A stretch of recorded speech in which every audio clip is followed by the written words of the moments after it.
各位觀眾，我哋咧就會咧放眼喺第二次近殿堂嗰度，係為係睇下個顯利工程同慶局係咪真可以咧承擔得起嗰個壓力咧？係繼續係可以攞到咧係千禧杯嘅冠軍，而成為本地蒲台島嘅蒲台龍王啦！我相信喺側邊咧幫更加清楚啦，機會大，機會好大。我相信佢哋嘅佢哋已經係急不及待咧，可以咧迎接佢哋。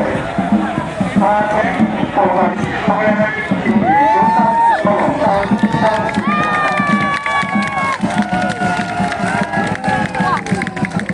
咁我睇住咧係第二名咧係中國都係肯定嘅啦。